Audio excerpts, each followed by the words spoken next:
अस्सलाम वालेकुम dear student. आज मैं आपके साथ ग्रेड 8 का साइंस का पेपर शेयर कर रही हूँ।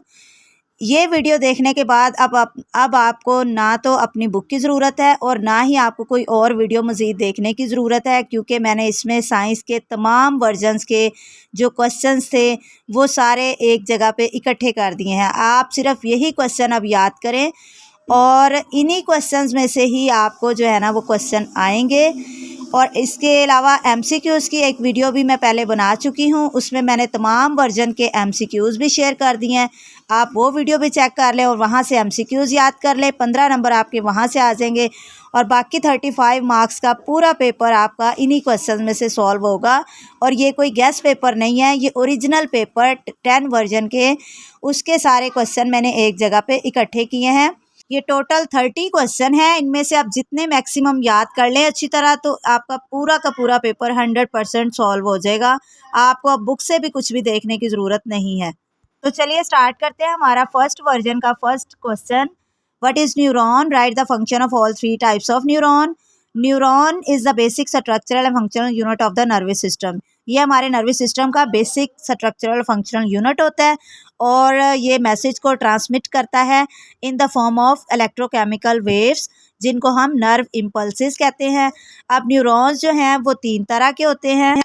सबसे पहले सेंसरी न्यूरॉन है। सेंसरी न्यूरॉन जो है वो नर्व इम्पल्स को या मैसेज लेकर हमारे सेंस ऑर्गन से वो सेंट्रल नर्वस सिस्टम तक पहुंचाते हैं।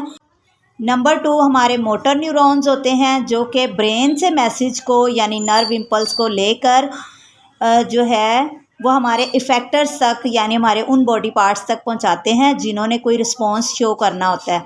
उस नंबर 3 है इंटरन्यूरॉन। ये हमारे ब्रेन के अंदर मौजूद होते हैं यानी कि सेंट्रल नर्वस सिस्टम में, और ये एक लिंक बनाते हैं सेंसरी और मोटर न्यूरॉन के दरमियान राब्ते का काम करते हैं।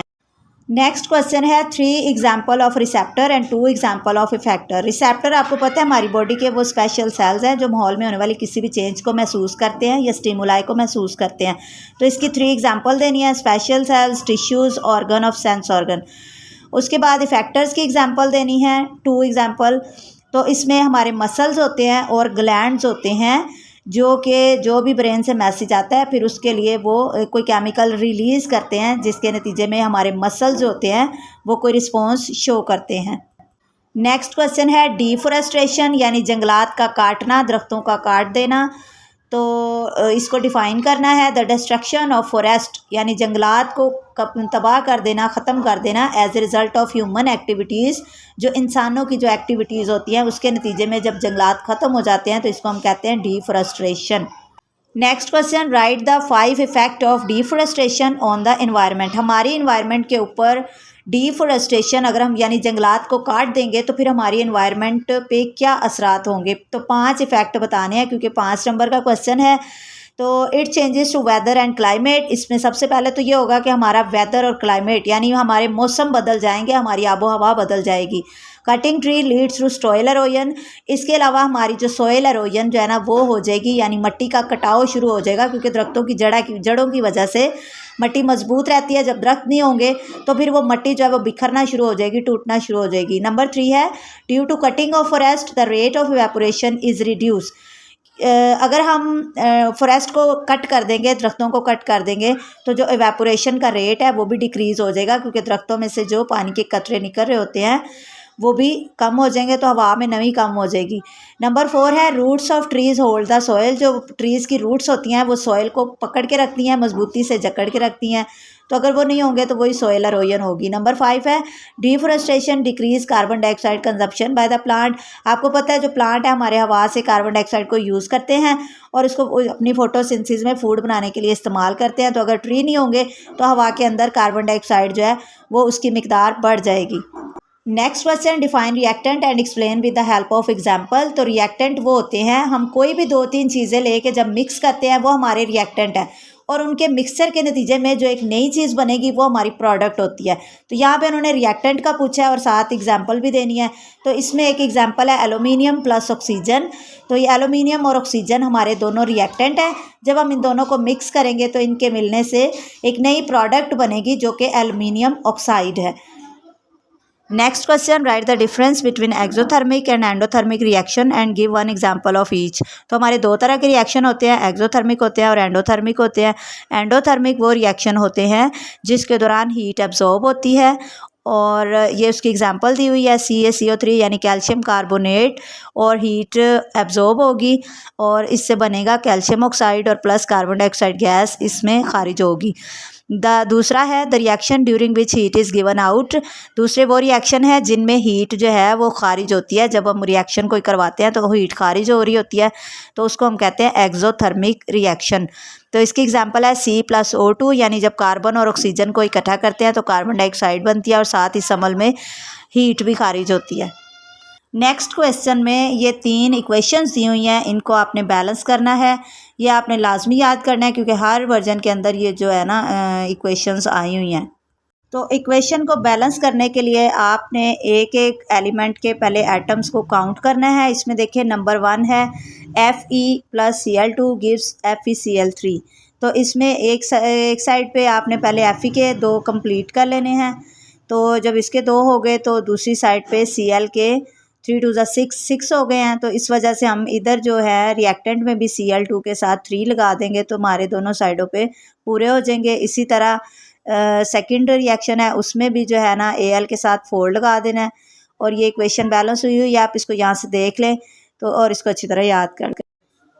ये हमारे पेपर का एक वर्जन कंप्लीट हो गया। अब हम सेकंड वर्जन स्टार्ट करते हैं, लेकिन उससे पहले मेरी आपसे रिक्वेस्ट है कि मेरा चैनल ज़रूर सब्सक्राइब कर दें। मैंने बहुत मेहनत से आपके लिए ये वीडियो तैयार की है और आपने वीडियो को लाइक भी ज़रूर करना है। तो चलिए स्टार्ट करते हैं। नेक्स्ट क्वेश्चन है what is the function of hypothalamus. Hypothalamus क्या होता है, इसका काम क्या है? It control body temperature, hunger and thirst. तो ये हमारे बॉडी टेम्परेचर को, भूख को, प्यास को ये कंट्रोल करता है। Next question, name the 3 parts of hind brain. Hind brain के 3 पार्ट्स के नेम बताने हैं, pons, medulla oblongata and cerebellum. Next question है write the name of different parts of neuron. Neuron के डिफरेंट पार्ट्स के name बताने हैं। तो एक न्यूरॉन को जो है उसके पार्ट्स आपने याद करने हैं। डेंड्राइट्स है, साइटोप्लाज्म है, न्यूक्लियस होता है, एक्सोन एंड्स होते हैं और एक्सोन होता है और सेल बॉडी होती है। Next question is define gene therapy. Gene therapy क्या होती है? Gene therapy is a technique, ये एक ऐसी टेक्निक है इन विच डिफेक्टिव जीन्स आर सप्लीमेंटेड और रिप्लेस्ड बाय नॉर्मल जीन्स। इसमें क्या होता है कि जो जीन्स डिफेक्टिव हो जाते हैं, ख़राब हो जाते हैं, जो सही काम नहीं कर रहे होते, उन जीन्स को निकाल कर उनकी जगह पर नॉर्मल जीन्स जो हैं वो रिप्लेस किए जाते हैं। तो इसको हम जीन थेरेपी कहते हैं और ये कैंसर के इलाज में ये टेक्निक यूज़ होती है। Next question, right any 3 uses of biotechnology in environment. हमारी इन्वायरमेंट के अंदर हम बायोटेक्नोलॉजी कहाँ पे इस्तेमाल कर रहे हैं, 3 उसके यूजेस बताने हैं। तो नंबर 1 है biotechnology has reduce many environmental problem. Biotechnology ने हमारे बहुत सारे एनवायरमेंटल प्रॉब्लम्स को सॉल्व कर दिया है, जैसा कि पोल्यूशन कम कर दी है, डिग्रेडेशन ऑफ लैंड, ज़मीन का ख़राब होना कम कर दिया है, सीवेज वाटर की वजह से जो प्रॉब्लम था वो कम हो गया है। नंबर 2 है micro organism are genetically modified bacteria are used to treat sewage and industrial waste. ये जो माइक्रो ऑर्गेनिज्म हैं और ये जो जेनेटिकली मॉडिफाइड बैक्टीरिया हैं ये इस्तेमाल होते हैं जो हमारे सीवेज का, जो गटरों का गंदा पानी होता है और जो फैक्ट्रियों का गंदा पानी होता है उसको, उसका जो है वो पोल्यूशन कम करने के लिए ये माइक्रो ऑर्गेनिज्म यूज़ हो रहे हैं। Number 3, genetically modified bacteria are also use to clear spilt oil. इसके अलावा जो फैक्ट्रियों वगैरह से जो ऑयल वगैरह और जो चिकनाई खारिज होती है वाटर के अंदर, गंदे पानी के अंदर, उस ऑयल को वो वाटर के ऊपर एक तहें बन जाती हैं, तो उससे जो वाटर के अंदर के जो जानदार होते हैं उनको नुकसान पहुंचता है। तो उस वाटर को स्प्लिट करने के लिए यानी तोड़ने के लिए भी ये जेनेटिकली मॉडिफाइड बैक्टीरिया यूज़ होते हैं। नंबर 4 है microbes that are used as a biopesticide, biofertilizer, biosensor are being develop using biotechnology technique. इसके अलावा जो माइक्रोब्स हैं यानी जो जेनेटिकली मॉडिफाइड बैक्टीरिया वगैरह हैं वो बायोपेस्टिसाइड तैयार करने में, यानी कीड़े मकोड़ों को मारने वाले जो अद्वियात होती हैं उनके अंदर, बायोफर्टिलाइज़र जो हमारी फसलों के लिए खाद होती है उसके अंदर इस्तेमाल होते हैं। इसके अलावा ये बायोसेंसर होते हैं जो कि गंदे पानी को या कूड़े करकट को फ़िल्टर करने के लिए इस्तेमाल हो रहे होते हैं। तो ये सारी टेक्निक्स हैं वो बायोटेक्नोलॉजी की टेक्निक्स हैं जो हम इस्तेमाल कर रहे हैं। नेक्स्ट क्वेश्चन है right uses of 5 life saving biotechnological product. Biotechnology को इस्तेमाल करते हुए हमने बहुत सारी प्रोडक्ट बना ली हैं जो कि ज़िंदगी बचाने के लिए इस्तेमाल हो रही हैं। तो इनके 5 यूजेस बताने हैं। तो नंबर 1 सबसे पहले सबसे ज़्यादा इंपॉर्टेंट इंसुलिन है, और वो किस लिए यूज़ होती है? जो डायबिटीज़ के शुगर के मरीज़ होते हैं उनके लिए हेल्पफुल होती है। और number 2 vaccine is used against many infection disease. इसके अलावा बहुत सारी वैक्सीन्स बनाई गई हैं जो बहुत सारी इन्फेक्शस डिजीज़ में इस्तेमाल हो रही हैं। ग्रोथ हार्मोन होते हैं, जिन बच्चों की ग्रोथ नॉर्मल तरीके से नहीं हो रही होती उनको वो हार्मोन्स या इंजेक्शन की सूरत में लगाए जाते हैं, जिससे उनकी ग्रोथ जो है वो बेटर हो जाती है। नंबर 4 है beta endorphin is used against pain killer drug. Beta endorphin जो है वो पेन किलर ड्रग वगैरह जो होती हैं उनके तौर पे यूज़ होता है। नंबर 5 इंटरफेरॉन है, और ये एक एंटीवायरल प्रोटीन है जो कि वायरस के इफ़ेक्ट को कम करती है। Next question is what is chemical reaction. Chemical reaction क्या होता है, उसकी एक एग्जांपल देनी है। तो इसकी डेफिनेशन आपने लिखनी है पहले। Change in substance during which an entirely new substance, के किसी भी सब्सटेंस के अंदर ऐसा चेंज जिसके बाद वो बिल्कुल एक नई चीज़ बन जाता है विद डिफरेंट केमिकल कंपोजिशन, और उसकी केमिकल कंपोजिशन भी चेंज हो जाती है और उसकी प्रॉपर्टीज़ भी चेंज हो जाती हैं। तो इसको हम कहते हैं केमिकल रिएक्शन। और इसकी एग्जांपल है मैग्नीशियम प्लस ऑक्सीजन। ये दोनों, मैग्नीशियम सॉलिड फॉर्म में है, ऑक्सीजन गैस फॉर्म में है, इन दोनों को मिक्स करते हैं तो मैग्नीशियम ऑक्साइड बनता है। ये बिल्कुल एक नई प्रोडक्ट बन गई है जो कि जिसकी केमिकल प्रॉपर्टीज़ भी चेंज है। Next question is define addition reaction and decomposition reaction and give one example of each. तो पहले हम डिफाइन करते हैं एडिशन रिएक्शन को। द केमिकल कम्बिनेशन ऑफ 2 और मोर सब्सटेंसेस, 2 या 2 से ज़्यादा चीज़ें जो हैं वो जब उनको मिलाया जाता है, उनका कम्बिनेशन, तो उससे एक नया कंपाउंड बनता है। और इस रिएक्शन को हम कहते हैं एडिशन रिएक्शन, क्योंकि इसमें चीज़ें ऐड हो रही हैं। हम 2-3 चीज़ों को ऐड करके कुछ नया बना रहे हैं। इस रिएक्शन को हम कहते हैं एडिशन रिएक्शन। इसकी एग्जाम्पल है, ये पहले भी आपने याद की है, magnesium plus oxygen gives MgO यानी मैग्नीशियम ऑक्साइड। उसके बाद दूसरा रिएक्शन है डीकम्पोजिशन का। डीकम्पोजिशन का मतलब होता है तोड़ फोड़, यानी तोड़ना। A chemical reaction during which a compound split up, जिसमें एक कंपाउंड पहले से हमारे पास मौजूद है, अब हमने उसको तोड़ के उसके अज्जा में अलग अलग कर देना है। इंटू 2 और मोर सिंपल सब्सटेंसेस, उसके टूटने से 2 या 2 से ज़्यादा सिंपल सब्सटेंस बन जाएंगे, उसको डीकम्पोजिशन कहते हैं।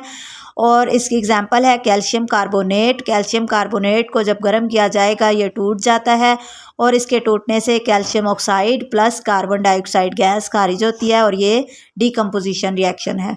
नेक्स्ट हमारा क्वेश्चन है एक केमिकल इक्वेशन को बैलेंस करने के रूल्स बताने हैं। तो नंबर 1 है कि सबसे पहले हमने एरो के दोनों साइड पे तमाम एटम्स को काउंट कर लेना है, और एक वक्त में एक ही एलिमेंट को बैलेंस करने की कोशिश करनी है। ये नहीं आप एक साथ सबको बैलेंस करना शुरू कर दें। नंबर 3 है multiply the symbol formula with suitable integer, और दोनों साइड पे सिंबल और फार्मूले को किसी मुनासिब नंबरों के साथ मल्टीप्लाई करना है। और सबसे पहले कोशिश करनी है कि छोटे नंबरों के साथ मल्टीप्लाई करें, यानी 2 के साथ करें। अगर 2 के साथ बैलेंस नहीं हो रही तो फिर 3, 4, 5 तक जाएँ। उसके बाद नंबर 5 है रिपीट द प्रोसेस, और इस प्रोसेस को रिपीट करें जब तक कि तमाम एलिमेंट्स के तमाम एटम बराबर नहीं हो जाते। और नंबर 6 है कि जो डायटोमिक मॉलिक्यूल्स हैं उनको आपने सबसे एंड पे बैलेंस करना है।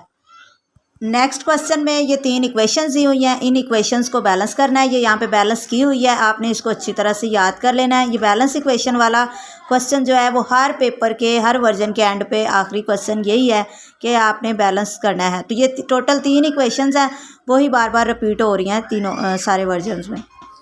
Next question is name the applications of chemical reaction. Chemical reaction जो हैं वो कहाँ कहाँ पे अप्लाई हो रहे हैं हमारी एनवायरनमेंट में, या हमारी लाइफ में, या हमारे माहौल में। तो इसकी कुछ एग्जांपल्स देनी है। तो नंबर 1 है फोटोसिंथेसिस। फोटोसिंथेसिस में भी एक केमिकल रिएक्शन हो रहा होता है, और जिसमें प्लांट जो हैं वो कार्बन डाइऑक्साइड, हवा, पानी को इस्तेमाल करके ग्लूकोज बना रहे होते हैं, तो वो एक केमिकल रिएक्शन हो रहा होता है। नंबर 2 रेस्पिरेशन है। नंबर 3 बर्निंग है, जलने का अमल। नंबर 4 फर्मेंटेशन है, दूध से दही बनने का अमल। नंबर 5 कुकिंग है, और नंबर 6 इवेपोरेशन है। Next question is define nerve. Nerve को हमने डिफाइन करना है। नर्व क्या होती है? Nerve is a cable like bundle of axon. ये एक केबल, जैसे केबल की तार होती है ऐसे ये बारीक सी तार होती है। और बंडल ऑफ एक्सॉन किससे बनी होती है? बहुत सारे इसके अंदर एक्सॉन्स होते हैं जो इकट्ठे जुड़े होते हैं। Enclosed in a common sheet. एक मुकम्मल जो है ना वो एक शीट के अंदर होते हैं। शीट आप समझ लें, कोई शीट समझ लें जो उसके ऊपर कवर चढ़ा होता है, जैसे एक तार है बिजली की, उसके ऊपर भी प्लास्टिक की एक कवर चढ़ा होता है। The nerve transmit messages from one part of the body to the other. ये नर्व का काम क्या है? ये बॉडी के एक पार्ट से मैसेज को लेकर बॉडी के दूसरे पार्ट्स तक पहुंचाती है। नेक्स्ट क्वेश्चन है write the functions of any 5 parts of the brain. Brain के जो 5 पार्ट्स हैं उनके जो फंक्शन बताने हैं। तो सबसे पहले सेरिब्रम है, it control thinking, hearing, seeing, emotion, memory, speech and decision making. तो ये वाली चीज़ें सेरिब्रम कंट्रोल कर रहा होता है। थैलमस है, it control the sensory function. Hypothalamus ये जो है बॉडी के टेम्परेचर को, हंगर को और थर्स्ट यानी भूख प्यास को कंट्रोल कर रहा होता है हाइपोथैलेमस। मेडुला ऑब्लोंगेटा है, it control heart beat, breathing and digestion. ये जो हमारे इन्वोलेंट्री एक्शंस हैं, हार्ट बीट, ब्रीथिंग, सांस लेना और डाइजेशन का प्रोसेस, उसको कंट्रोल करता है। सेरिबलम है, ये हमारे बॉडी को बैलेंस रखने में काम करता है and help the body to make precise and accurate movement, और हमारी बॉडी की जो है बिल्कुल दुरुस्त हरकत को कंट्रोल करता है। Next question is what is biotechnology. Biotechnology क्या होती है? Biotechnology in which living things are used, जिसमें हम लिविंग थिंग्स यानी माइक्रो ऑर्गेनिज्म जैसे कि बैक्टीरिया वगैरह को यूज़ करते हैं मुख्तलिफ़ तरीक़ों से इंसानों के फ़ायदे के लिए। इसको हम कहते हैं biotechnology. Next question, explain the different steps in the formation of protein bye gene insertion in bacteria. Bacteria में हम जो बैक्टीरिया के ज़रिए हम जो जीन इंसर्शन करके नई प्रोटीन बनाते हैं उसके डिफरेंट स्टेप्स बताने हैं। सबसे पहला स्टेप है कि जिस जानदार के अंदर जो जीन्स बहुत अच्छे हैं वो जीन हम लेना चाहते हैं और उनको किसी और जानदार के अंदर ऐड करना चाहते हैं, तो सबसे पहले हमने वो जीन्स जो हैं, जो डिज़ायर्ड जीन्स हैं जिनकी हमें ज़रूरत है, वो जीन्स हमने सबसे पहले अलहदा कर लेने हैं। और वो किसकी मदद से? वो एंजाइम्स की मदद से उसको वहाँ से जीन्स को कट किया जाता है। और यही एंजाइम जो है वो बैक्टीरिया का प्लाज्मिड कट करने के लिए भी यूज़ होता है। और दूसरे स्टेप में हमने क्या करना है, वो जो जीन्स हमने लिए हैं उनको बैक्टीरिया के प्लाज्मिड के साथ अटैच कर देना है।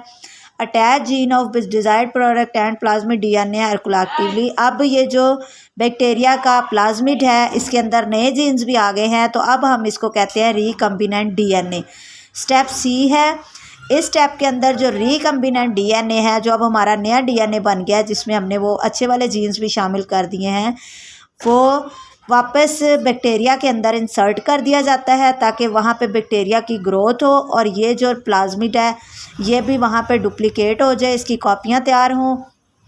और इस तरह से हमें वो जीन जो कि हमें चाहिए था उसकी भी कॉपियाँ साथ तैयार हो जाती हैं और हमारे पास डिज़ायर्ड जीन्स बहुत ज़्यादा बन जाते हैं, जिनसे फिर डिज़ायर्ड हमारी मतलूबा प्रोटीन बनेगी और हम जो भी चेंजेस करना चाहते हैं वो होंगी। This bacterium with recombinant DNA is called genetically DNA. तो अब वो बैक्टीरिया जिसके अंदर ये न्यू डीएनए डाला गया है उसको हम कहते हैं जेनेटिकली मॉडिफाइड बैक्टीरियम यानी GM bacterium. GM start dividing and produces bacterial colony. तो वो बैक्टीरिया फिर जो है वो डिवाइडिंग स्टार्ट हो जाती है, यानी उसके अंदर माइटोसिस वगैरह का प्रोसेस स्टार्ट हो जाता है, मियोसिस, और बैक्टीरियल की कॉलोनीज़ बनना शुरू हो जाती हैं। तो बहुत सारे बैक्टीरियाज बन जाते हैं और उनके अंदर वो हमारा वो वाला जीन होता है जो कि हमें चाहिए था। Next question is why DNA is called hereditary material. DNA को विरासती मादा क्यों कहा जाता है? DNA is the material that contain a complete set of instruction. DNA के अंदर किसी भी जानदार के बारे में तमाम मालूमात मौजूद होती हैं, set of instructions for developing a new cell, जिससे जो नया सेल बनेगा उसका भी हमें पहले से पता होता है उस डीएनए की मदद से कि न्यू सेल जो बनेगा उसके अंदर क्या क्या खसूसियात होंगी। इसी वजह से इसको हेरिडिटरी मटेरियल यानी विरासती मादा कहा जाता है, क्योंकि अगर हम किसी पेरेंट के सेल का डीएनए लेते हैं तो उससे हमें पता चल जाएगा कि इस पेरेंट सेल से जो डॉटर सेल बनेगा उसके अंदर क्या क्या खसूसियात होंगी। यानी वालिदैन से बच्चों में जो खसूसियात मुंतकिल होनी हैं उनका हमें पहले से ही पता चल जाता है अगर हम उसका डीएनए टेस्ट करवा लें तो। नेक्स्ट क्वेश्चन है मियोसिस और माइटोसिस में दो डिफरेंसेस बताने हैं। तो आपको पता होना चाहिए जो माइटोसिस और मियोसिस दोनों सेल डिवीजन के ही तरीके हैं, लेकिन माइटोसिस जो है 2 daughter cells are form from the parent cell. Mitosis जब होती है तो एक सेल से 2 डॉटर सेल बनते हैं। नंबर 2 है the number of chromosome in the daughter cell remain the same. और माइटोसिस में जो डॉटर सेल बनते हैं उनके अंदर क्रोमोसोम्स की तादाद वही होती है जो कि पेरेंट सेल में थी। और माइटोसिस जो है वो तमाम बॉडी सेल्स के अंदर माइटोसिस ही होती है। नेक्स्ट है हमारा मियोसिस। मियोसिस के नतीजे में एक सेल डिवाइड होके 4 डॉटर सेल्स बनाता है और इसमें नंबर 2 है नंबर ऑफ़ क्रोमोसोम जो हैं वो डॉटर सेल में हाफ रह जाते हैं, यानी अगर पेरेंट सेल में 10 थे तो डॉटर सेल में 5 रह जाते हैं। नंबर 3 है meiosis occur to produce gamete. Meiosis जो है वो स्पर्म्स और एग्स और सेक्स सेल्स में होती है, बाकी तमाम सेल्स में माइटोसिस ही होती है। इसके अलावा ये स्पोर्स ऑफ द प्लांट्स में भी होती है। Next question is define heredity. मरूसियत की तारीफ़ करें। The transmission of characteristic from parents to the offspring, यानी वालदैन से खसूसियात का मुंतकिल होना बच्चों में, उसको हम कहते हैं heredity. Next question is right the names of any 4 heredity characteristic. 4 कोई खसूसियात बतानी है जो कि हेरिडिटेरी होती हैं, यानी वो वालदैन से बच्चों में मुंतकिल होती हैं। इसमें सबसे पहले है आई कलर। आई कलर यानी जो पेरेंट्स का होगा वही आगे बच्चों का होगा। स्किन कलर है, आपने देखा है जो वालदैन गोरे हैं तो बच्चे भी गोरे हैं, अगर वालदैन ब्लैक हैं तो वो भी ब्लैक हैं। इसी तरह नंबर 3 हेयर कलर है, वो भी वालदैन वाला ही कलर बच्चों में मुंतकिल होगा। 4 है फ्री और अटैच एयर लूप। जो कान की लूप होती है वो किसी की अटैच होती है, किसी की फ्री है, तो वो भी हेरिडिटरी करैक्टरिस्टिक है। हाइट है, अगर वालदैन की हाइट ज़्यादा है तो बच्चों की हाइट भी ज़्यादा होगी। नंबर 6 इंटेलिजेंस है, अगर वालदैन इंटेलिजेंट है तो बच्चे भी इंटेलिजेंट होंगे। नेक्स्ट क्वेश्चन है write names of 4 human eye colours that are controlled by genes. आँखों के 4 कलर्स बताने हैं जो कि जीन्स के ज़रिए कंट्रोल हो रहे होते हैं। तो ब्लैक कलर है, ब्लू है, ग्रीन है, ब्राउन है और ग्रे। ये तमाम कलर जो हैं वो जीन्स के ज़रिए कंट्रोल हो रहे होते हैं। वालदैन में जिस कलर के जीन्स मौजूद होंगे बच्चों में भी आइज़ का कलर वही होगा और वही जीन्स उनके अंदर ट्रांसफ़र होंगे। सो डियर स्टूडेंट, मैंने बड़ी मेहनत से आपके लिए ये वीडियो तैयार की है। तमाम वर्जन्स के तमाम क्वेश्चंस आपको बता दिए हैं, आपने सिर्फ इनको याद करना है। आपको कहीं और से कुछ भी याद करने की ज़रूरत नहीं है। आपका पूरा पेपर 200% यहीं से सॉल्व हो जाएगा। तो आपने मेरी वीडियो को लाइक ज़रूर करना है और चैनल को सब्सक्राइब भी करना है, ताकि मैं आपके लिए दोबारा भी इसी तरह की बहुत हेल्पफुल वीडियो बनाती रहूं। Thank you so much. Best of luck for your paper. मिलते हैं नेक्स्ट वीडियो में, तब तक के लिए अल्लाह हाफिज़।